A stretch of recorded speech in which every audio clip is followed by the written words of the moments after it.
Denji is a pathetic virgin loser who can't find a single girlfriend in his whole life. But one day God flips his fate and turns him into a devil and finds too many baddies who wants his joystick, and he wants only one thing.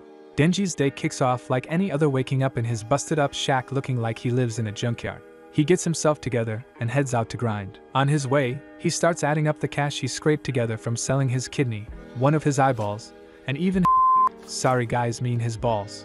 Even after all that, he's barely sitting on 2 million yen, which doesn't even scratch the surface of his massive 38 million debt. Once he reaches his devil hunting gig, he grabs his ragged-looking dog Pochita, revs him up into a chainsaw, and gets ready to slice up some demons. Denji soon runs into a demon that looks like a big-sized tomato, and with Pochita as his chainsaw weapon, he turns it into tomato paste in seconds. The Yakuza boss seems impressed and hands Denji 400,000 yen for the job. But after chopping off debts, fees, and random cuts, Denji's left with barely 70,000 yen to survive. He starts thinking about bills, electricity, water, and realizes he's got under 2,000 yen to stretch across an entire month. He is more than my girlfriend. He turns to Pochita and says dinner's gonna be just a slice of bread. Meanwhile, one of the Yakuza goons asks the boss why they even bother with Denji. The boss explains that Denji's dumb dad died leaving behind a mountain of debt, so Denji's been forced to clean it up. Unlike real devil hunters, Denji doesn't ask questions, he'll do whatever he's told.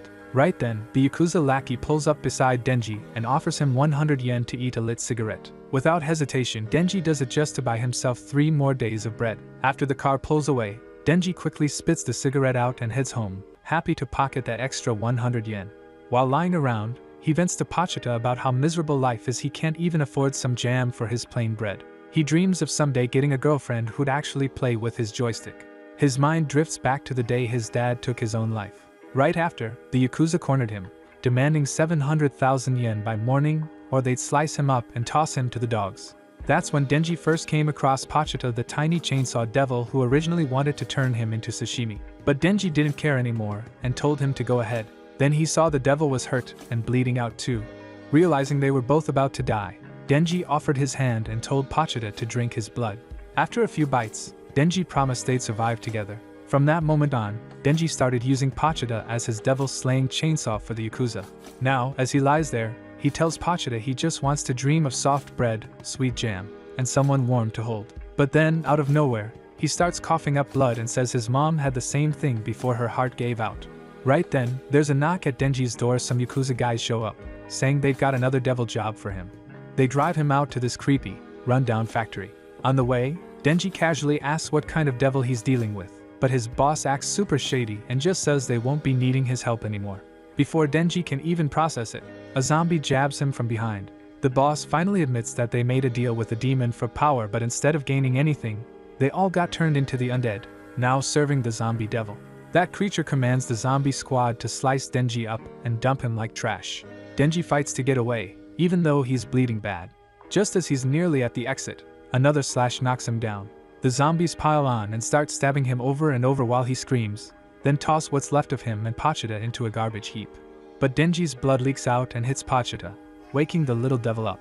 As he stares at Denji's broken body, his mind flashes back to their past when Denji admitted he'd probably die fighting a devil someday. The thought of Pochita being left alone, starving and hunted by other devil hunters, terrified Denji. So he told Pochita, "When I'm gone, take over my body with your powers. Go somewhere far away, live a quiet life, and chase the dreams we never could." That memory hits hard, and Pochita, powered by pure plot magic, puts Denji's body back together and becomes his new heart. Inside Denji's mind, he meets Pochita, who tells him that in exchange for his heart, he just wants one thing: to see Denji live out his dreams and hopefully clap some baddies. Denji wakes up and glances at his chest. Spotting Pochita's tail sticking out, he quickly realizes his tiny devil buddy has become his new heart. The zombie devil is stunned to see Denji alive and whole, and instantly tells his undead army to tear him apart. But Denji, powered by loyalty and a fresh spark of rage, has other plans. He yanks on the cord coming out of his chest, and even though the horde jumps him, the sound of a chainsaw revving sends chills through the room. Denji, now transformed into a human chainsaw hybrid, rips through the crowd like it's nothing. He charges forward and takes out one of the zombie devil's eyeballs. The devil tries to knock Denji away, launching him straight into another zombie pile.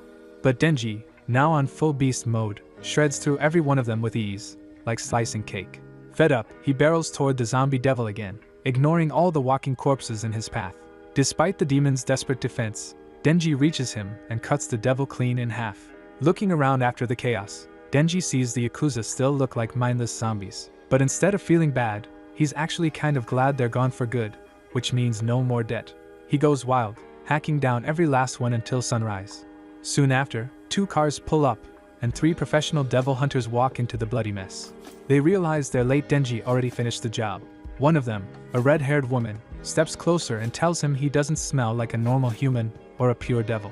Like the smooth simp he is, Denji throws himself at her, begging for a hug and to feel her soft chest. She hugs him gently. And just like that, Denji's devil form fades and he goes back to his regular self. She introduces herself as a devil hunter and gives him 2 choices: die like a monster, or live under her care like a house pet. Without hesitation, Denji says yes and even promises to bark and lick her boobs. She brings Denji to her car, and while they're inside, she calmly tells him that from now on, she's the boss and he'll be like her loyal little pup. Denji starts thinking how unlucky he is, landing yet another harsh master. But then his stomach growls like a wild animal. Hearing that, she says they'll stop for a bite at the next rest stop. Denji quietly says he's broke, but she smiles and tells him to order anything, she's got it covered. She even hands him her coat, and for once, Denji feels noticed, not judged for how he smells or looks. At the rest area, Denji happily picks some food, finally excited. But as soon as he's handed the meal, he passes out from blood loss, falling into her soft pillows and licking her pillow like a dog. She gently asks what's going on, and Denji weakly explains that his pet devil saved him by becoming his heart. Hearing this, she tells him it's unheard of, no devil has ever saved a human like that before. Still, she believes him.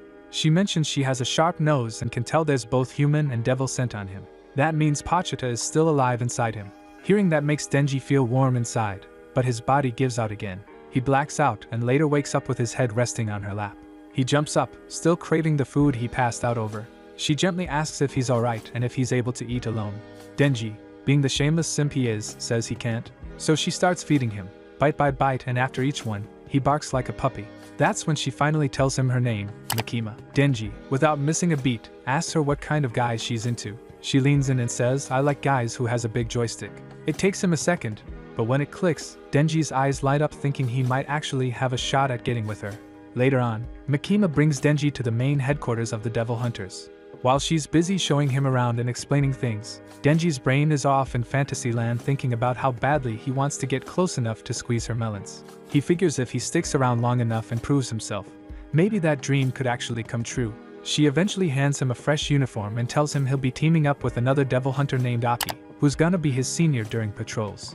But Denji's whole vibe crashes when he hears he won't be partnered up with Makima and her heavenly curves. As Aki grabs him to head out, Denji straight up resists. He's got no interest in leaving Makima's side just yet. But then Makima walks up to Denji and gently tells him that if he does a good job, they'll get to work together more often. Hearing that, Denji finally agrees to go on patrol with Aki. While walking, Denji won't stop asking if Makima's got a boyfriend or someone she's into, which ticks Aki off. He suddenly pulls Denji into a back alley and starts beating the brakes off him for acting like a clown. Aki says that if Denji isn't serious about this dangerous job, he should quit now because going in with a pervy mindset will only get him killed.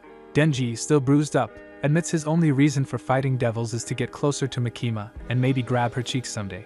Disgusted, Aki throws Denji's cigarette back at him, spits on it, and says he'll tell Makima that Denji ran away like a scared little kid. But just as Aki turns his back, Denji lands a brutal kick right between the legs, and then follows it up with more nut-crushing stomps. While Aki's on the ground, Denji tells him that even if this job gets him killed, it's worth it because Makima was the first person to treat him like a human being. Aki tries to fight back, saying a trash guy like Denji doesn't deserve a girl like her. Denji answers by smashing the balls again and proudly claiming his goal is now to clap Makima. Later, Denji reports to Makima and says a nut devil knocked Aki out cold. Aki eventually stumbles in and tries to explain, but Makima seems amused and decides to put Denji on Aki's squad anyway. Confused, Aki asks what Denji even is. Makima explains that Denji isn't a normal person, he's a rare hybrid, part human and part devil. Aki finds that hard to believe, but Makima confirms it and says Denji will receive special treatment because of it. She adds one final warning: if Denji ever tries to leave, he'll be treated like a full-on devil enemy. Denji asks what that actually means and she smiles, saying it means he'll be hunted like a monster. So quitting? Not an option. Later on, Aki takes Denji to his apartment and tells him they'll be roommates from now on. Out of nowhere, Denji asks if Makima is actually a bad person. Aki's offended by the question. He says Makima once saved his life and that she's a respected devil hunter. After hearing that, Denji feels relieved, thinking nice, she's a good one. Then he mumbles to himself that he wants to hug her again, which catches Aki off guard and makes him jealous. Now living together, Denji acts like a total caveman. Since he came from such a rough background, he doesn't even know how to use toilet paper right or that jam exists for bread. It's like watching someone discover civilization. During one of their patrols, they check out a situation involving a devil-possessed body in a house. As they walk in, Denji asks what a fiend even is. Aki's shocked he doesn't know, but explains that it's when a devil takes over a human corpse. Denji asks if that means he's one too, but Aki says real fiends usually have a messed up face. Inside, they find the fiend, and Aki tells Denji to go all out with his powers so he can see what he's capable of. But instead of transforming, Denji just casually walks over and chops the fiend's head off with an axe. Denji explains he relates to fiends, kinda like Tanjiro vibes. He didn't want the thing to suffer. Aki's not impressed. He scolds Denji, saying that devils are still killers no matter what, and sympathy could get people killed. He even shares that his own family was wiped out by a devil, so he doesn't mess around. But Denji just shrugs and says he still wants to try and befriend some devils. He's never had real friends before. Aki walks off, clearly disappointed. Denji, not caring too much, starts going through the dead fiend's stash of hidden adult mags. Denji starts reflecting on what Pachito once asked of him. Even though he now has a roof over his head, regular meals, and a girl like Makima who actually talks to him, he still feels something's missing. After thinking harder than a bored philosopher, he finally figures it out. What he really wants is to squeeze some melons. With a job and Makima no longer feeling totally out of reach, Denji sets a new life goal. One day, he's gonna lay the ultimate pipe with her. Later, Makima tells Denji she's assigning him a new partner. While she's still talking, in walks his new teammate, a wild-looking fiend named Power. Denji's confused at first, wondering how a fiend gets to work with devil hunters. But the moment he notices her curves, all questions disappear. He's instantly down to work with her. Makima warns them both that this is a test-run team, and if they mess up, higher-ups won't hesitate to shut the team down and toss both of them aside like trash. Out on patrol, the two walk along a rooftop mainly because Power's horns would freak people out. Not long into it, Power smacks Denji on the head, yelling at him to find her a devil already because she's itching for a fight. Meanwhile, Denji's mind is stuck on a different mission: how to get his hands on her chest. During their stroll, they run into some civilian devil hunters. Remembering Makima's advice, Denji quickly flashes their ID and explains that they're with a special division. That gets the others to back off. Hours pass, and they still haven't run into a single devil. Power then brags that it's probably because her presence alone scares them away. After all, she was once a top-tier devil that everyone feared before becoming a fiend. Denji suddenly remembers that it was Aki who assigned them as partners, and it hits him. That dude totally set him up by sticking him with someone as Power. Out of nowhere, Power picks up the scent of blood and bolts off toward a sea cucumber devil. Wasting no time, she leaps into the air, forms a massive hammer out of her own blood, and crushes the devil in a single brutal blow. A bit later, Makima shows up at the scene, not too happy. She scolds them for interfering, especially since civilian devil hunters were already handling it. She tells Power she acted too recklessly and questions whether she's even fit to be a devil hunter, considering she can't control herself. Panicking, Power quickly blames Denji, saying he told her to attack.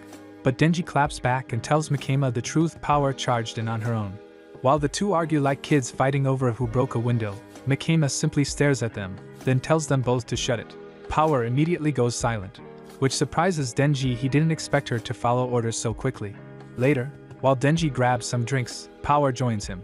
He tells her that he actually likes this new life of his and wants to keep it going, but he can't if she keeps messing things up. Out of nowhere, a stray cat wanders over. As Power gently pets it, she opens up telling Denji about her old cat, Meowie, who was stolen by a devil before she could save it. She says she joined up with humans even though she can't stand them, because if Makima can help her get Meowie back, then it's worth it. Denji thinks her reason is lame, especially compared to his personal goal of grabbing some But Power hears that and says if he helps her find her cat, she'll let him touch hers. Hearing that, Denji lights up like a firework. With Power's promise and her chest now burned into his mind, he suddenly becomes a man on a mission. He shouts that no devil should ever steal someone's pet, and Power gets hyped too. They both get the green light from HQ to let Power roam freely for this mission. When asked why she needs freedom, Power casually says it's because she sometimes gets the urge to rip off people's joysticks. Tell me in the comments, guys, what she means. Denji and Power hop on a train to go after the devil, and the whole ride, Denji keeps sneaking peeks at Power's chest like a true perv. Trying to make conversation, he tells her about Pachita, his old pet who, even though he's not physically around anymore, still lives on inside him. Power, being her usual blunt self, calls him a sad little weakling for clinging to a dead pet and tells him to grow up. That moment seals it. Denji quietly decides there's no way he's ever gonna try to clap her. Meanwhile, Makima checks in with her superiors, giving them an update on her squad. She says her new recruits, Denji and Power, are unique and she believes they could be valuable weapons against devils later on. On the way back, Aki tells Makima straight up that he finds Denji gross and doesn't get what she sees in him at all. While sipping her coffee, Makima calmly explains that devils are born with names and their strength depends on how much fear people associate with that name. She gives an example: if there were a coffee devil, no one would be scared of it, so it'd be weak. But a truck devil? That one would be terrifying, because people can easily picture getting run over and yeeted to the afterlife.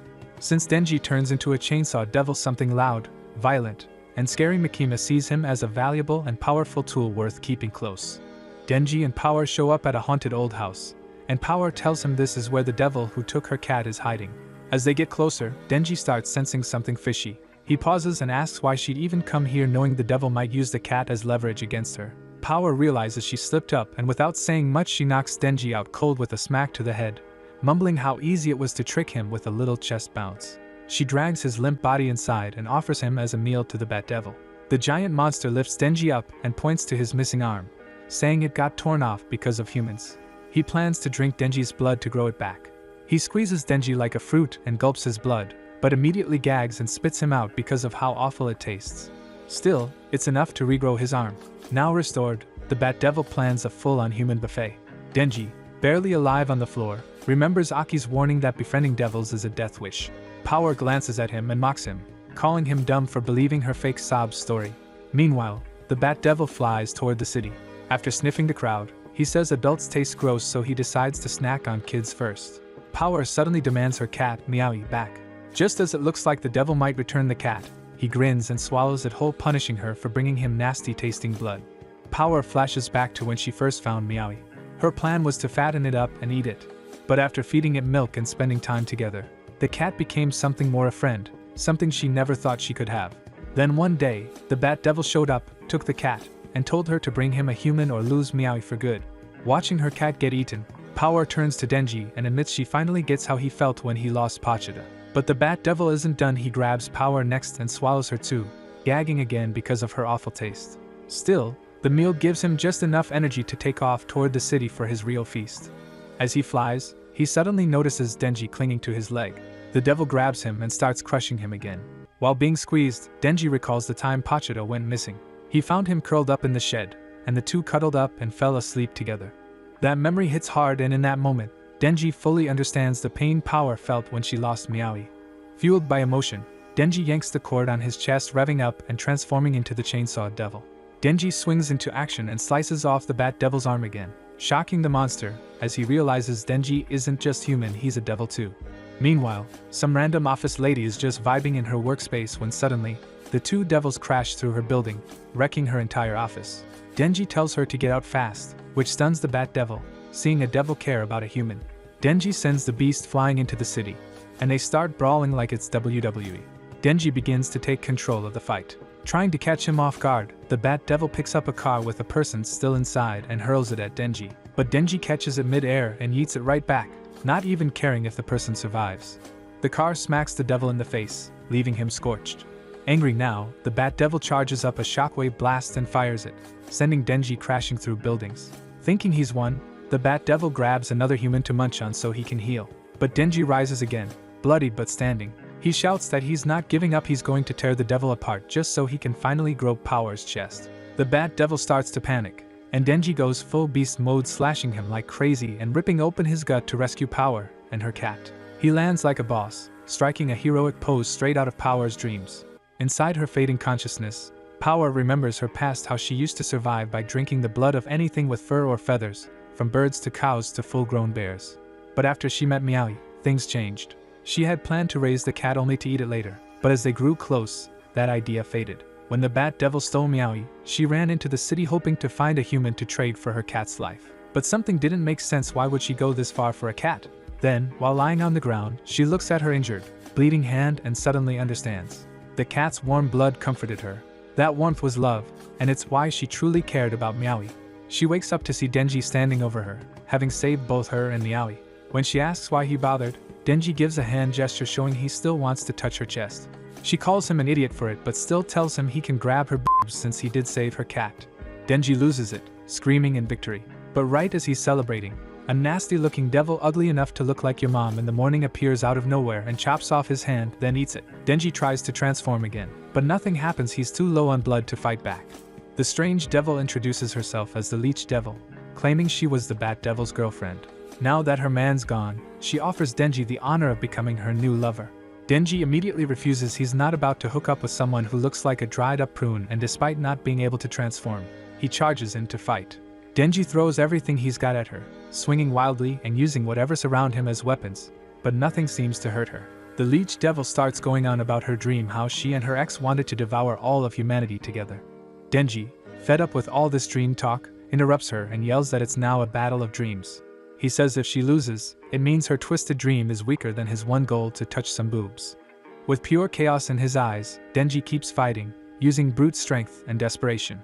His eye nearly pops out from the strain, and Power watches in awe, thinking how insane and devil-like he really is. Just when Denji gets close enough to use the little chainsaw on his head, the Leech Devil stabs him first, and prepares to finish him off. Suddenly, Aki appears and summons his Fox Devil, which lunges in and devours the Leech Devil in one bite. His team rushes in to clean up the mess, securing the area and checking on Denji, Power, and the cat. Later, Denji wakes up in a hospital bed with Aki sitting next to him, calmly peeling apples. Aki tells him they were able to reattach his arm thanks to his devil abilities. Denji then asks about the giant fox Aki summoned.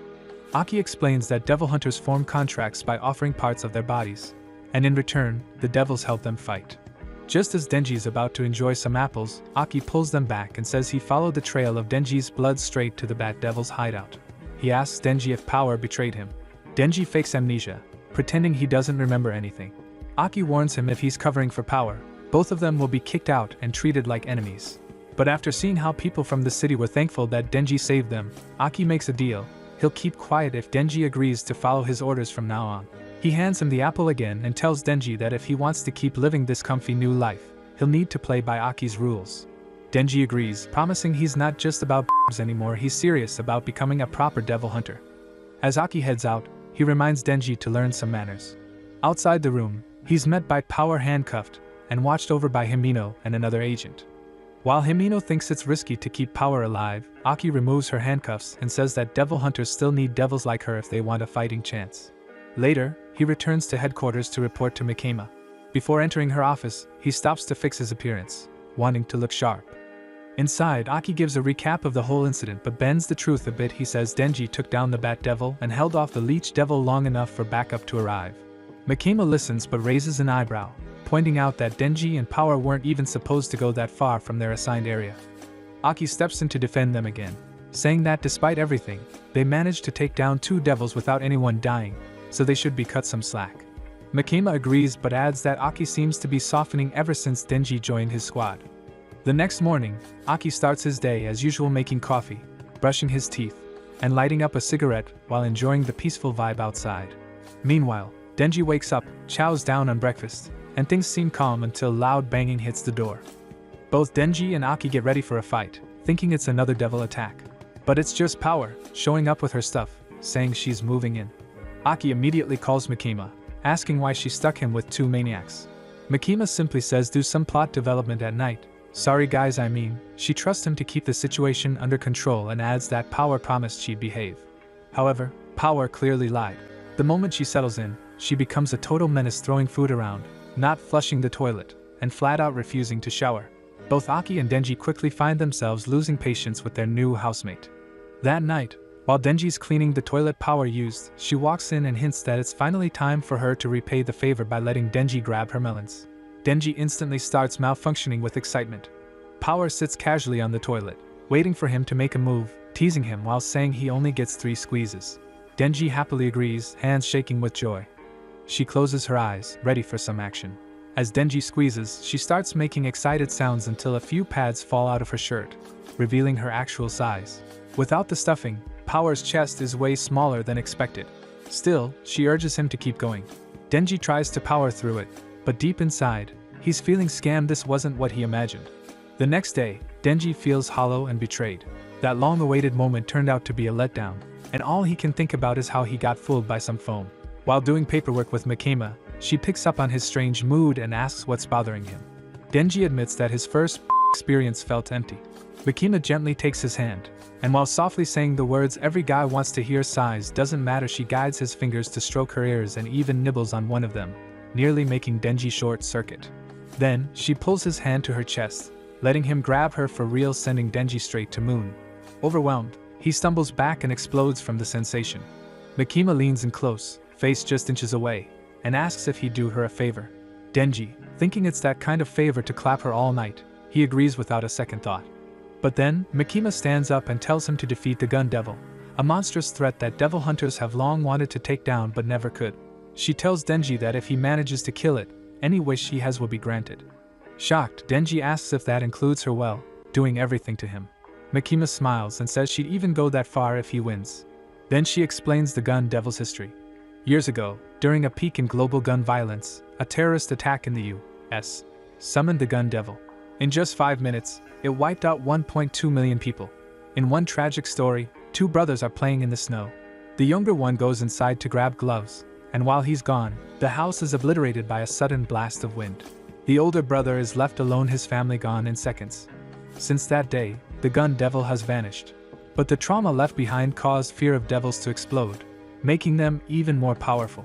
Governments tried gun control to weaken him, but the monster still hasn't been found or defeated. Denji, hearing all this, agrees the Gun Devil is terrifying. But deep down, he's convinced that with his chaotic luck and thick plot armor, he just might be able to take it down. To help track down the Gun Devil, Makima pulls out a suitcase filled with strange-looking bullets, pieces of the Gun Devil itself. When she lifts one, it magnetically pulls toward the others in the case. She explains that when another devil eats one of these fragments, they gain power, but if they gather enough pieces, they'll eventually lead straight to the Gun Devil's location. Meanwhile, Aki and Himino recover one of those fragments from inside a whale devil. With this clue, Aki feels even more driven to get revenge on the monster that killed his younger brother and destroyed his family. A few days later, another devil that had consumed one of the bullets is detected. Makima assigns Aki's squad to the case. The trail leads them to a hotel. Although most of them are used to this kind of mission, Aki brings Power and Denji along too. Before heading in, Aki warns them to behave, and when they start complaining, he bribes them with candy, which instantly shuts them up. One of the team members, Arai, questions if it's safe to bring unstable weirdos like Power and Denji along. Aki tells him that since they're both devils, they'll be taking the lead, and if they try anything shady, they'll be eliminated. Suddenly, Himino comes up with an idea. She says whoever defeats the target will get a kiss on the cheek from her. Arai gets hyped, saying people like Denji or Power don't deserve it. Denji, however, shrugs it off and tells Himino that he's only interested in Makima's lips, not her dried-up kiss. Himino laughs at Denji's boldness and ups the reward, saying she'll kiss him full on the lips, tongue included, if he kills the devil. With that motivation, Denji charges into the hotel without hesitation. Arai tries to block him, jealous and annoyed, but the rest of the team follows. Arai grabs Denji and yells that Himino's lips belong to him. Denji smirks and says Arai can enjoy whatever's left afterward. Power and Kobeni jump in, too, eager for some action. Watching the chaotic squad, Aki asks Himino, his senior, for her opinion on the rookies. She says that while Arai and Kobeni seem capable, she's worried most devil hunters either die or quit for private security within a year. When she flips the question back to Aki, he avoids giving a clear answer, which clearly lets her down. Flashback to years ago, Himino, grieving a fallen partner, is introduced to a young Aki, freshly assigned to be her new teammate. As he introduces himself, Himino, who has already lost 5 partners, looks at him and pleads, "Just don't die on me like the others." Back inside the hotel, Himino suddenly tells everyone to stop, something's coming. A door swings open, and out steps a bizarre creature, a walking human head. It lunges straight at Kobeni, but Himino uses her power to stop it just in time, letting Power slice it clean in half. Power starts bragging, claiming the creature froze in fear just from sensing her greatness. But Himino cuts her off, saying Power doesn't get all the credit. She explains that she used her ghost hand, a special power from a contract she made by giving up her right eye. Aki inspects the dead devil and confirms it's not the one connected to the bullet they're tracking, so the team heads upstairs. Power laughs, saying it's dumb for Himino to reveal her tricks so openly. But Himino doesn't seem worried. She hints that she's got plenty more abilities they haven't seen. To test her power suddenly threatens Kobeni to see how Himino reacts. Instantly, Himino wraps her invisible ghost hand around Power's neck and starts choking her out. She calmly says she could crush Power's throat without her even knowing. Power tries to resist, but can't break free until Himino finally releases her, saying they should probably learn to work together instead. Once they reach the 9th floor, Arai takes the lead but spots the exact same blood splatter Power left behind on the 8th floor. He points it out confused. Denji brushes it off, thinking Arai's overthinking. But Arai heads back downstairs to check and somehow ends up popping back in from the floor above. That's when they all realize something's off. Himino tells Kobeni to make a peace sign so they can confirm things visually. She goes down a floor, but runs right into Arai again, who's now panicking. Aki tells Kobeni to stay calm while he checks a nearby room. Inside, he finds a window, opens it, and climbs through only to appear in another identical room. When he opens the door to exit, he finds Arai again, this time coming from a completely different direction. Denji points out that the windows don't lead anywhere real. That's when Aki pieces it together. They're stuck in a time or space loop, trapped on the 8th floor. The whole group regroups in one room to talk things through, but no matter what they try, they can't find a single way out. Arai brings up the idea that if they're stuck too long, other devil hunters might come to rescue them. But Himino isn't hopeful. She believes any backup would just end up trapped like they are. She then asks Aki about the bullet piece, but when he checks it, there's no reaction at all. The pressure starts getting to Kobeni, and she begins freaking out. Arai tries to calm her by reminding her why she became a devil hunter in the first place. Through tears, she confesses that while her brother got to go to college, her family made her choose between 2 jobs, either becoming a devil hunter or working in sleazy service jobs, where she'd be used by creepy old men every night. So she chose the lesser evil. Kobeni breaks down crying, saying she wishes she could have gone to school instead. Power, being her usual chaotic self, just laughs and says her crying face looks busted. Himino quickly steps in and tells her to knock it off, warning everyone that devils feed off fear. Aki then notices something strange. The clock has stopped ticking. That's when he realizes time itself has frozen on this floor, meaning no matter how long they're gone, no one outside will even know to come help. While the others stress out, Denji casually suggests they all just sleep forever, since time isn't moving. The team calls him an idiot, but Denji doesn't care. He curls up and naps anyway. Hours later, Himino wakes Denji up. He groggily asks if they've escaped yet, but she says they're still trapped. Aki keeps searching nonstop, while Arai and Kobeni have locked themselves in a room, either sleeping or panicking in silence. Denji asks where Power is, and Himino takes him to her. They find her loudly ranting about how Attack on Titan is just a bootleg of Code Geass. After that, Himino tells Denji and Power to take turns watching over Arai and Kobeni. Later, as she pulls out a cigarette, Denji notices it's the same brand Aki smokes. Himino smiles and explains she's the one who got Aki into smoking. Flashback to years earlier, before Aki picked up the habit, she offered him a smoke. He refused, saying he didn't want to die young. She promised to hold him to that. At one point, Himino gets slapped by a random woman. When Aki asks who she was, Himino says it was the wife of her former partner, someone who died. She says this kind of thing always happens when her teammates die, and she's used to it. But Aki isn't okay with it. He storms off. Minutes later, he returns.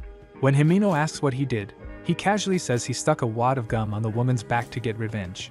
That makes Himino laugh for the first time in a while. Someone finally stood up for her. Later, she invites Aki out to dinner and again offers him a cigarette.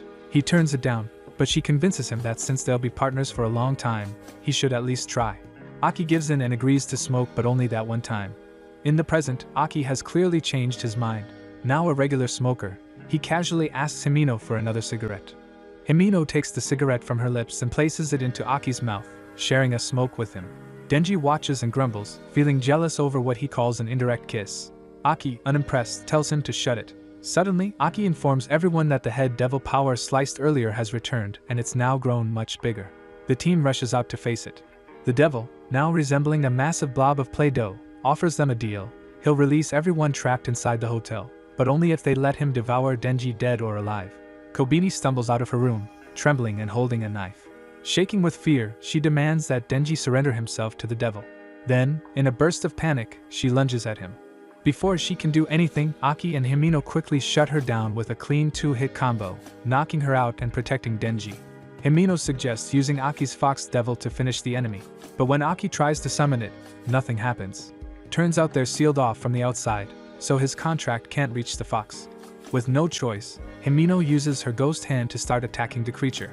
She lands hit after hit, but the more she strikes, the bigger the devil grows. It laughs, explaining that they're inside its body, its stomach, to be exact, and that it has no weak points here. The only way out, it says, is if they agree to its deal. Denji figures the devil might be lying, but Himeno tells him otherwise. Devils can't break contracts. If one side doesn't hold up their end, they die. Then Arai steps out and without hesitation suggests sacrificing Denji. He argues that it's the only way for the rest of them to survive. Aki immediately shuts that idea down, refusing to let anyone benefit by throwing Denji to a devil. The group regroups and sits together in the hallway, trying to come up with a plan. Aki considers using his sword as a last resort. Himeno quickly objects, warning that doing so comes with a heavy price. Even Denji tells Aki to just use the sword already, but Himeno firmly says no. She looks Denji dead in the eye and says it would be better for him to die than for Aki to draw that sword. Meanwhile, Arai realizes they've completely run out of food. When he turns to Power, he finds her casually munching away like nothing's wrong. Suddenly, Kobeni shows up, clutching a knife, and accuses Power of stealing the last of the food. As Arai tries to defend Power, Kobeni loses it, accusing him of siding with devils and calling him their mindless servant. She starts waving the knife around in a panic, scaring Arai so badly he lets out a loud scream. That's when the devil hears them. The Eternity Devil, now even larger, starts charging after them, saying their fear fuels him and that he will personally destroy the Chainsaw Devil. Out of nowhere, the floor starts tilting sideways as the devil manipulates the space. The monster opens his massive mouth, begging Denji to jump in. Both Himeno and Arai start begging Aki to just give Denji up so they can all survive. Aki, shaken but focused, prepares to draw his sword. But before he can, Himeno uses her ghost hand to stop him. She apologizes to Denji, explaining that if Aki uses the sword, it'll cost him years of his life. She refuses to watch Aki throw himself away and instead offers Denji up as the sacrifice. Right then, Arai moves in to hold Denji down, but before anyone can react, Kobeni charges in from behind and stabs at Denji with her knife. Aki steps in just in time, taking the blade himself to shield Denji. Everyone freezes in shock, especially Himeno, who had been holding Aki back. Aki, bleeding, says that Denji may be reckless, but he's crucial. He needs Denji alive to one day take down the Gun Devil and avenge his family. Without Denji, that dream dies too. After hearing Aki's words, Denji tells Power to use her blood abilities to patch Aki up. Then, ready to throw himself into battle, he looks at Himeno and reminds her of her promise to kiss him with tongue if he kills the devil. Denji prepares to fight, saying the Eternity Devil is clearly afraid of his chainsaws. He figures if he causes enough pain, the devil will beg to die just to end the suffering. Turning to Aki one last time, Denji says he doesn't want to owe anyone. Then, with a roar, he transforms and leaps into the Eternity Devil's mouth. A moment later, Denji explodes out of the creature in full Chainsaw Devil form, slashing wildly. The team watches in awe. Most of them have never seen this side of him before. The Eternity Devil fights back and manages to tear off one of Denji's arms. But even bleeding and injured, Denji refuses to stop. Power, watching from the sidelines, grows worried as Denji continues losing blood from the relentless fight. Eventually, the monster traps Denji and weakens him to the point where his chainsaws vanish. But Denji doesn't give up. He sinks his teeth into the devil, chomping off a chunk to absorb some blood. As it kicks in, Denji starts laughing like a lunatic and jumps back into the fight with even more energy than before. Watching Denji go absolutely feral in battle reminds Himeno of something her mentor Kishibe once told her, that the devil hunters who scare devils the most aren't the strongest, they're the craziest. All of Himeno's past partners had been wiped out, and Kishibe believed they died because they were too normal, too sane. When Kishibe asked about Aki, Himeno said he was different. She thought he might be crazy too. Like most hunters, Aki wants to take down the Gun Devil, but unlike the others, he's obsessed with it. Kishibe told her to train Aki well, because his level of madness might be enough to actually stand a chance. But Himeno, after watching all her partners die, doesn't want Aki to end up like them. She once tried to convince him to quit the public safety team and go private to leave the Gun Devil dream behind. But Aki flat out refused. He said nothing else mattered to him but putting the Gun Devil's head on the table. Himeno knew deep down Aki wasn't unhinged enough to win that fight, but now, watching Denji go off the rails on the Eternity Devil, she realizes she might have finally found someone insane and strong enough to pull it off. As Denji collapses mid-battle, Himeno uses her ghost hand to yank his starter cord. Denji jumps back up, laughing like a madman, saying there's so much devil blood around that he can just drink and keep fighting forever. The Eternity Devil, for the first time, is genuinely terrified. 3 days pass. The rest of the group is starving, worn out, and losing hope. Himeno lies beside Aki and softly tells him the fight is finally over. The Eternity Devil couldn't take the pain anymore and begged Denji to kill him, and Denji, of course, didn't hesitate to carve out the heart. With the devil dead, the spell breaks, and they escape the hotel. Denji, still smiling, proudly says he scored another gun devil bullet from this mission, then collapses after fighting non-stop for 3 days. Himeno catches him before he hits the ground. Carrying him on her back, she tells Kobeni and Arai to head to HQ and report everything. Meanwhile, she and Power will take Denji and Aki to the hospital. A few days after defeating another devil, Himeno suggests to Aki that they should throw a welcome party for the rookies. When Aki asks why, she says it'll give Kobeni and Arai a chance to apologize to Denji for trying to hand him over, and more importantly, it might stop them from quitting the team. Aki agrees but says the party has to happen within the week. He wants to invite Makima before she leaves town to recruit reinforcements, especially to boost protection around Denji, since devils keep targeting him. Himeno then mentions how strange it is that Makima is taking such a strong interest in Denji. Ever since he joined the squad, she's been staying in the city a lot more. Himeno jokes that if they can get Makima drunk at the party, maybe she'll spill whatever secrets she's hiding. A few days later, the team gathers for the party, but Makima still hasn't arrived. She sent word that she'll be late. Eventually, Kobeni shows up, and when she starts eating, she lights up with joy. She says the food is incredible and that she's never eaten anything this good, since all her money usually goes to her freeloading parents. Power is busy devouring everything in sight, not even pretending to share, while Denji's attention is all on Himeno. He asks her about the kiss, and she teases that she'll do it once she's tipsy enough to not feel embarrassed. To lighten the mood, someone suggests the rookies introduce themselves. Aki's rookies go first without any trouble, but when they ask another devil hunter about his squad, he says all his rookies died recently. This makes Kobeni and Arai even more nervous. Himeno, already drunk, starts acting flirty, and Denji sees it as his chance. He can't stop staring at her lips until Makima shows up out of nowhere, surprising everyone who hasn't met her. She sits and casually asks Denji if he's really about to kiss someone, while Himeno tries to shove her tongue into his mouth, flustering Denji. Not wanting Makima to know the truth, Denji quickly changes the subject and boasts that he helped recover a gun devil bullet. Makima praises him, and Aki takes the opportunity to ask why so many gun devil related devils are going after Denji. She drinks her beer and says she'll explain, but only if Aki can outdrink her. Aki accepts the challenge, and Himeno joins in, but both end up losing as Makima easily outdrinks them. Then Himeno suddenly grabs Denji and kisses him in front of Makima. At first, Denji is thrilled, but just as it gets heated, Himeno throws up directly into his mouth. As Denji stands there in shock, it reminds him of the time he and Pachita saw rats eating vomit in an alley, only this time, he's the rat. Arai helps him spit it out and jokes that Denji is lucky to have gotten her puke. But Denji, wide-eyed and traumatized, tells Arai that he's f***ed. Later, while everyone's getting ready to head home, Makima realizes Denji is missing. Turns out, Himeno took him with her. She clumsily carries his knocked-out body into her apartment, nearly tripping before managing to drop him onto her bed. Still drunk, she removes his shoes and lets him rest while she heads to the bathroom, strips down, and takes a quick shower to sober up. Afterward, she grabs a beer from the fridge and crouches on the floor to keep herself from toppling over while drinking. Denji wakes up groggy and confused, thirsty and unsure where he is. Just then, Himeno, still buzzed, walks over holding her beer and gives it to him through a mouth-to-mouth pass. While wobbling, she starts wondering aloud why Denji's even in her bed. But after thinking about how obsessed he is with Makima, she suddenly gets jealous, telling him he deserves better. She lays beside him, pressing her chest against him while messing with his lips. Denji, still processing everything, hears Himeno plainly offer to sleep with him. He asks what she means, and she bluntly says she wants him to lay down the almighty pipe. That triggers a flashback in Denji's mind to earlier at the bar when Makima had taken him outside to cool off. She handed him some medicine and told him to go home. Denji had opened up, saying he now felt that every kiss in the future would just remind him of that puke-filled nightmare. Seeing how down he was, Makima had popped her lollipop into his mouth, calling it a sweet memory to replace the gross one, her version of an indirect kiss. Because of that, Denji turns down Himeno's offer, choosing instead to crash on the floor. While lying there, he mumbles to himself that the only pair of cheeks he really wants Makima's melons, nothing else. The next morning, Himeno wakes Denji up and offers him breakfast. She admits she blacked out last night and can't remember a thing. Curious, she asks if she did anything questionable like taking his gizzy. Denji assures her she didn't, proudly adding that his gizzy is strictly reserved for Makima's sweet lips. Realizing Denji is seriously into Makima, Himeno smiles and suggests they make a deal. She'll help him get with Makima if he helps her win over Aki. Denji agrees instantly. She then asks him to bring Aki and Power over occasionally so they can all enjoy breakfast together.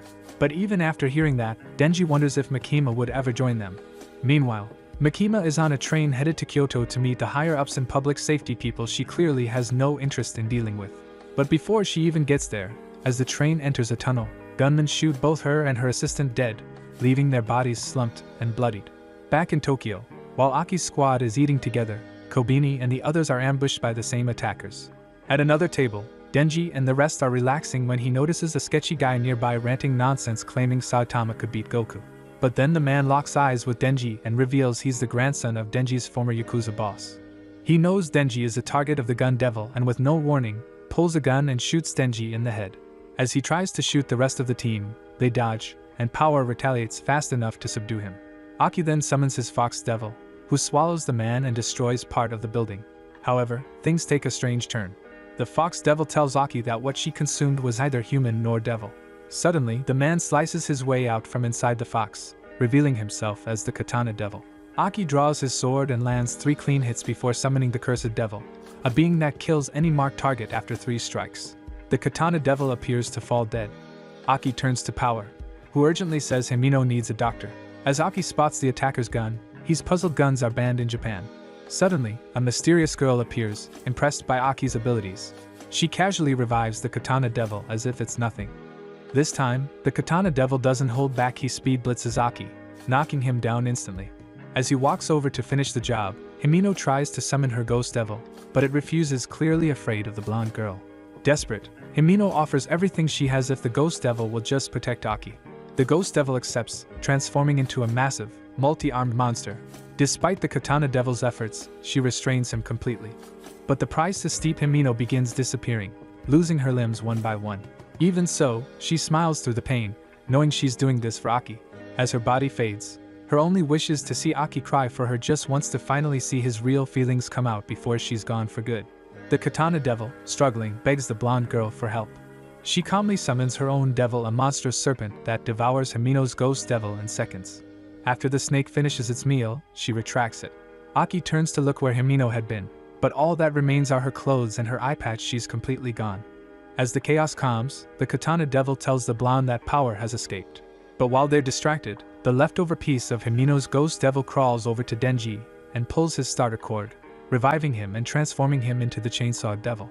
Denji immediately launches himself at the Katana Devil, starting a brutal blade versus chainsaw battle. As the two fight, the blonde Satori calls in reinforcements. Denji gains the upper hand and starts pushing Katana back. But suddenly, armed backup arrives, making the fight harder. Though Denji slaughters the goons easily, the constant interference gives Katana an opening. Denji grabs one of the Yakuza as a hostage. Katana pretends to surrender but then teleports behind Denji and slices both him and the hostage clean in half like their paper. With Denji down, Katana picks up his body to leave, but just then, Denji reverts back to human. Meanwhile, across Tokyo, all of Mikima's devil hunters are being gunned down. The Yakuza attackers on the train plan to escape, but before they can act, Mikima stands up, alive and drenched in blood, completely unfazed. Back in Kyoto, local devil hunters are told about the Tokyo attack and assume Mikima is dead. But as her train pulls into the station, they see people running out screaming. Mikima casually walks out, covered in blood, and greets the hunters like nothing happened. She tells them not to worry, it's not her blood, but that of the attackers she handled. With Tokyo under siege and Denji missing, the Kyoto hunters offer to rush to help, but Mikima says they're too far to make it in time. Instead, she gives a different order: bring her 30 death row convicts, clean clothes, and take her to Kyoto's highest temple. Soon after, a truckload of prisoners arrives. They're fed their final meals before being escorted to the mountaintop temple. Mikima changes clothes to keep her style intact and prepares for the ritual using her devil contract. Back in Tokyo, as Katana Devil and Satori try to escape with Denji's body, a crow appears overhead. One of the Yakuza suddenly panics, shouting that something feels wrong. Before he can act, his body explodes, reduced to a splatter of blood. Satori realizes something's off and orders one of the men to check Mikima's body. But just as he moves, he too bursts into blood like a smashed tomato. At the Kyoto temple, the convicts are lined up wearing blindfolds. Even the hunters nearby are blindfolded, forbidden from witnessing Mikima's ritual or knowing which devil she's made a contract with. She walks to the first convict and calmly asks him to say the name of a Yakuza member. The moment the name is spoken, the named man in Tokyo explodes into mush. The other Yakuza begin panicking, but it's useless. With each name spoken, Mikima gestures and another man dies instantly. One by one, they're all obliterated. When the ritual ends and the convicts are all dead, Mikima tells the hunters to remove their blindfolds. Her job is done here now, she's headed back to Tokyo. Back with the Katana Devil, only he and Saitari are left alive after watching every Yakuza member get wiped out. Saitari quickly realizes this kind of massacre could only be Mikima's doing. Just as they try to flee with Denji's body, Kobeni suddenly appears still alive. Turns out, when the granny tried to shoot her and Arai jumped in to shield her. Now holding a knife, Kobeni rushes at them. Even with the Snake Devil in play, she goes full assassin mode, slicing off the Katana Devil's hand and landing a shot right after. Saitari fires back, but Kobeni dodges and uses Denji's limp body as a shield, forcing Saitari to retreat. She drags the Katana Devil into a van and escapes, barely. Kobeni, left with Denji's body, apologizes for trying to offer him up before. She starts crying and laughing, thinking about how Arai saved her, then suddenly guns down the old woman who shot at her earlier. She realizes she's breaking down and decides that next time, she'll tell Himeno she's done with this job, unaware of Himeno's fate. Meanwhile, at the station, Mikima arrives with the 2 devil hunters from Kyoto and meets one of the last surviving Tokyo hunters. He informs her that due to the losses, the higher-ups are merging all the teams into one with Mikima in charge. He hands her a letter, saying he wants to quit. When he asks if she saw the Yakuza's attack coming, Mikima coldly says that civilians don't need to know about devil hunter matters. As she walks off, the 2 Kyoto agents nervously admit they're also stepping down. Mikima stays composed, but it clearly disappoints her. The next day, Aki wakes up in the hospital, and Denji and Power are there with apples. As Denji eats, Power demands some, but he refuses, calling her out for running during the fight. They bicker over the fruit until Aki asks if anyone else from their division made it. Denji tells him only Kobeni survived, besides the 3 of them. As they leave, Denji tosses Aki 1 apple out of sympathy. Left alone, Aki grabs his sword and asks the cursed devil how much time he has left. The answer, just 2 more years. He picks up a cigarette lying next to the apple but hesitates to light it, remembering how Himeno once helped him light one. The memory hits hard, and Aki quietly breaks down, mourning the only person who truly cared for him. While outside, Denji hears Aki crying, and even though he gets why Aki feels that way, he's confused about himself. He thinks back to Himeno, the first person who truly wanted to be his friend, and wonders why he didn't feel anything when she died. He starts questioning if he's heartless or just a terrible person. Denji then realizes that even if Mikima or the others died, he probably wouldn't be sad either. He brushes it off and heads with Power to see Mikima. Meanwhile, 2 devil hunters from Kyoto, Hirokazu and Tendo, arrive at the hospital to visit Aki. They tell him that Mikima sent them to help him rebuild and train a new team for Special Division 4. At the same time, Mikima tells Denji and Power that since the gun devil seems to be after Denji's heart, she wants to boost the team's strength. She introduces them to their new trainer, Kishibe. Before anything, Kishibe fires off odd questions like whether they'd side with humans or devils, and even asks if they think Krillin could beat Saitama. Denji and Power both say Krillin would stomp Saitama. Pleased with their ridiculous answers, Kishibe calls them a rare pair and tells Mikima to leave. Training starts immediately. He then hugs both of them and introduces himself as someone who loves booze, women, and wrecking devils. Without warning, he snaps both their necks and leaves them twitching on the ground. But then, he pulls out a bag of blood and revives them. Kishibe explains that while they're technically human, blood helps them recover fast. He tells Denji that he's weak and keeps getting beaten up, but since the gun devil is after him, it's time he gets strong. Even though Kishibe's never trained devils before, he got drunk and decided that the best way to train them was by making them survive him. If they can't beat him, he'll just keep hunting them down. Power summons a giant hammer and hands it to Denji, ready to take Kishibe on. But with a flash of speed, Kishibe knocks Denji out with a blade and slices Power's throat with ease.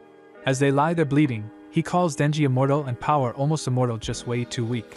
His goal, turn them into monsters stronger than God. Hours later, after getting killed over and over again, Kishibe finally leaves, saying he'll return the next day to keep the beatings going. As soon as he's gone, Denji collapses, looking like he's lost his mind. Power, seeing him wig out like he's on some wild drug trip, starts slapping his head to bring him back to reality. He eventually snaps out of it, but after going through so many brutal deaths, both of them are mentally wrecked. As they walk home, completely drained, they talk about how miserable it is to have Kishibe stalking them daily until they somehow get strong enough to defeat him. That's when Power suddenly gets a eureka moment and suggests they outsmart Kishibe instead of trying to outfight him.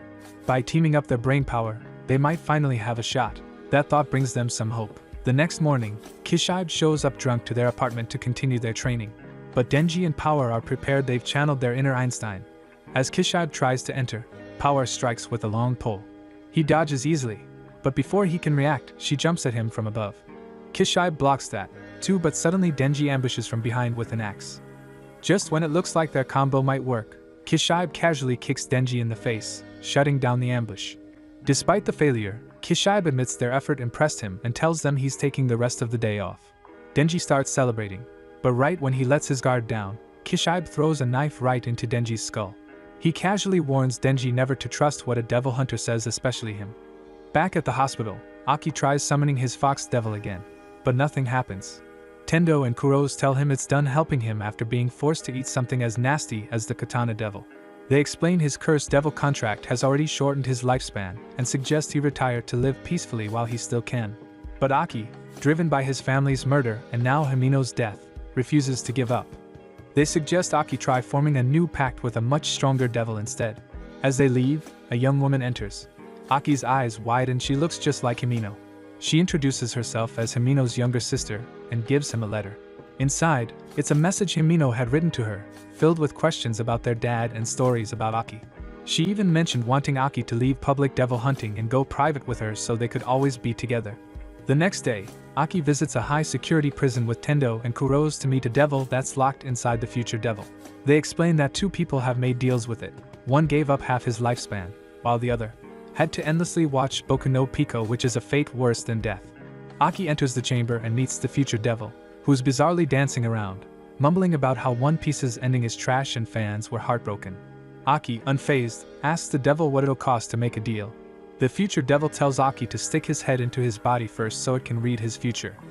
After a brief moment inside the devil's guts, the future devil bursts into laughter.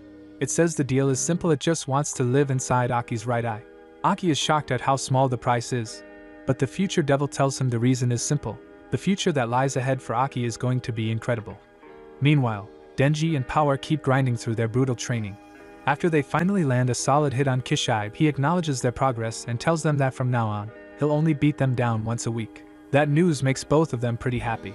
Kishibe then warns them that since Division 4 is gearing up for their first mission to take down the Katana Devil, their training is about to hit a whole new level, and he won't hold back. Denji jokes that if he ever gets a chance to kill Kishibe during battle, he'll let him live out of respect for making him stronger. Later, Kishibe sits down for a drink with Makima and downs a lot of alcohol. He admits that he started to genuinely care for Denji and Power just like he cared for all the devil hunters he's lost over the years. Makima asks why he really wanted to talk, and Kishibe reveals that he suspects she knew about the ambush on public safety agents and chose not to act. Even though she got attacked too, he's not buying the act. He says straight up that he doesn't trust her, but adds that as long as she's still working for the survival of humanity and against devils, he won't interfere yet. The next day, Kuroz and Tendo drive Aki back to HQ. On the way, Kuroz confronts Aki and accuses him of acting like he's better than everyone just because he has a personal vendetta against the Gun Devil. He explains that he and Tendo also have deep reasons to hate the Gun Devil, but unlike Aki, they don't have the strength to do anything about it. Aki snaps back, telling Kuroz he couldn't care less about what he thinks. As they arrive, Hirose admits that even though he can't stand Aki, he genuinely hopes he gets his revenge and wins. Elsewhere, Makima is in a shady meeting with a high-ranking Yakuza boss. She brings up the attack on the Devil Hunters and asks who was behind it. The boss denies it was his call and shows her a photo of Satori, explaining that she's the one who convinced certain Yakuza members to go rogue. He reveals that the Gun Devil offered her and her men weapons in exchange for cash, and that's how the ambush came to be. Makima calmly asks him to hand over the names of everyone tied to the Gun Devil. The boss is happy to give up names from his own crew, but refuses to snitch on members of other Yakuza families. He warns that exposing rival gangs would spark a turf war he can't afford, especially with foreign criminal groups always looking for a chance to get in on Japan's territory.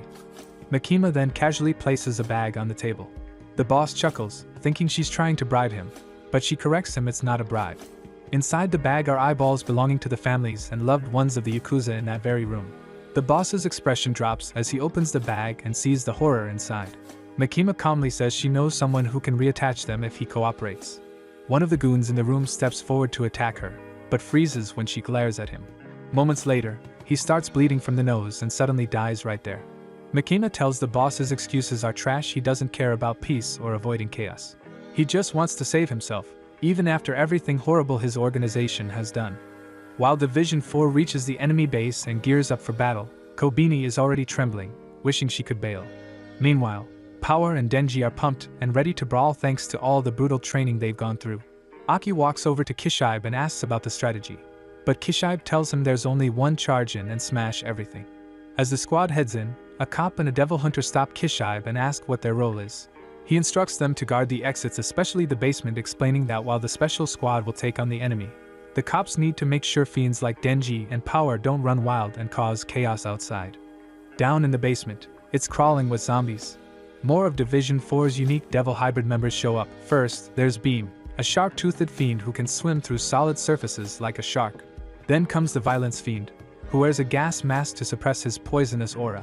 Next is the Spider Fiend, who transforms into an actual spider when things get real. Finally, there's the Angel Devil, who can kill anyone with just a touch. While Denji and the others are hacking through zombies, the Angel Devil casually asks Aki for a tissue to clean off some blood. When he hands it over, she seems surprised by how fearless he is, considering how deadly she is to touch. Just then, a henchman fires at Aki, but Angel shields him, giving Aki the chance to knock the guy out. Aki then tells his squad to divert the zombie horde away from them and focus on hunting down Satori and the Katana Devil. After splitting up, Aki walks into a hallway where a man with a gun bursts out from a door. Aki dodges the shot and lands a clean uppercut. Suddenly, more gunmen appear, but before they can fire, they all drop dead. Aki instantly realizes Mikima must be helping from a distance. He keeps moving forward and runs into Satori, the one behind Himeno's death. She summons the Ghost Devil, which was once Himeno's partner, to fight him. Aki dodges its strikes using his right eye ability from the future devil. But eventually, the ghost overwhelms him and catches him in a chokehold. As he begins to lose consciousness, Aki has a flashback the first time Himeno gave him a cigarette.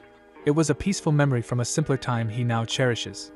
Suddenly, Aki regains awareness and notices the Ghost Devil has let go. In front of him, the ghost holds out a cigarette, the same brand Himeno used to smoke, with the words "Easy Revenge" written on it. That one gesture triggers a memory.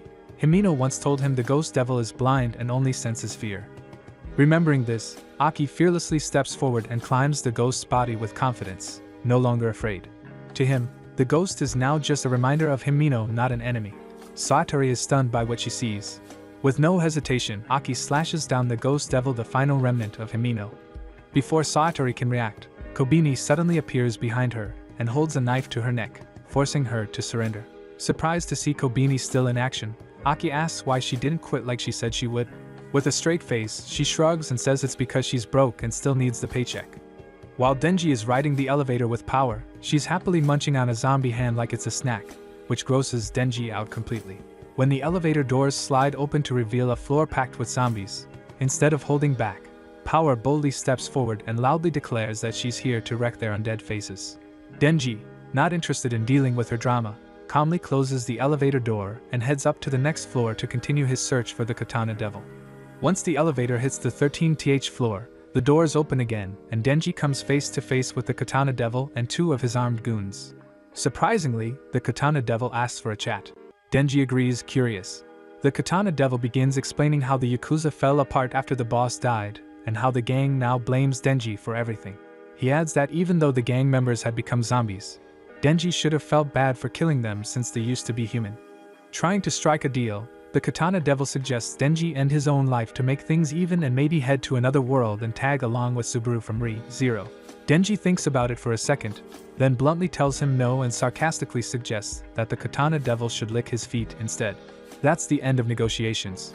Their fight breaks out and both of them crash through the building, eventually landing on a rooftop. Katana Devil launches a flurry of attacks while Denji keeps dodging. The brawl takes them through a window, down to a lower rooftop, and finally onto the roof of a moving train. The Katana Devil notes Denji has improved, asking why he still fights. Denji answers that he wants to protect his new lifestyle and, of course, impress Mikima enough so maybe one day she'll let him lick her toes. As the brutal battle continues on the train, a civilian accidentally gets in the way.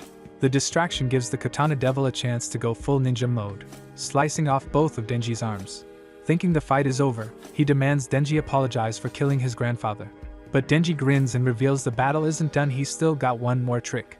While the Katana Devil prepares for the final blow, Denji surprises him by launching a hidden chainsaw from his leg. The saw slices straight through the Katana Devil's body, splitting him clean in half. Later, Katana Devil wakes up to find himself tied up on the train tracks, completely exposed. Denji is standing over him and reflects on how, in some ways, they're similar, both saved by devils. But when the Katana Devil arrogantly threatens to kill Makima right in front of Denji, Denji decides it's time to settle things his way. Right then, Aki arrives and confirms the mission is complete. Katana Devil is secured. Before the rest of the team gets there, Denji proposes a little contest. The rules? He and Aki will take turns kicking Katana Devil right in the jewels, and whoever gets the loudest scream wins.